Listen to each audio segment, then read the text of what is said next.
After a magnificent game here at Victoria Park, Bannockburn, the home side, a resounding win over Thompson. With me, the co-coach of Bannockburn, Ronnie Pilgrim. Welcome, Ron. Thanks, Eric. Fantastic win. What do you attribute it to? Oh, look, mate, I thought our attack on the footy, and the play when he had the footy was outstanding today for 3.5 quarters.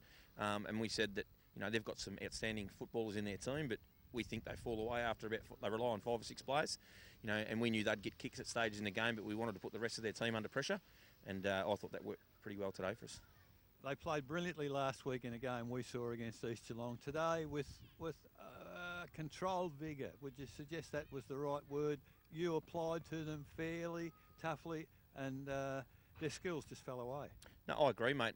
And when you do, you're prepared to go pretty hard at the footy, within the rules, and then it becomes some perceived pressure. At times they sort of had the ball in the clear and they thought they were under pressure, and that was our main focus. And we think we've got no sides covered with leg speed, and that was the other sort of focus we wanted. We wanted to harass them with the ball, and then when they turned it over, to make them pay on the rebound.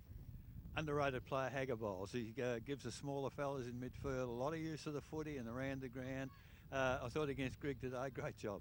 Yeah, mate, he has been outstanding, and week by week he started off the year as our second ruckman, and he played reserves all last year. But mate, he's made the role his own, and he's like another on-baller for us. He just competes week in and week out, and he virtually rucks the whole game by himself. And not only does he compete in the middle, but he gets kicks around the ground, and he's having an outstanding year.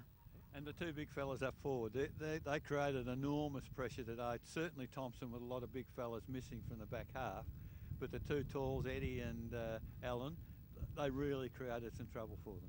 Yeah, for sure, Eric. And it's the first time all year we've nearly had our best side on the park. We've been struggling with injuries for most of the year, and we got them together, last week. And if our forward structure works, we've got Bradford Tula, Alistair Woods, Matt Tyken. We think we're pretty hard to match up on it. And those two guys need 2 key defenders to go to them, so it frees up the other 4 guys in the forward line. And interesting to see young Paddy Dillon run around in the twos, like a bit of class there. If he's going to keep, if someone's going to keep him out, you've got good players in. Nah, spot on, mate. And and we had another guy, Johnny Kendall, who's one of our better players, and he's only played a few games. And when you're playing good footy, it puts pressure on those guys. They've got to do the right thing week in and week out. And Paddy had a bit of a break in the middle of the year. So he's got to fight his way back. But he was outstanding in the reserves today. So he's put his hand up again for next week.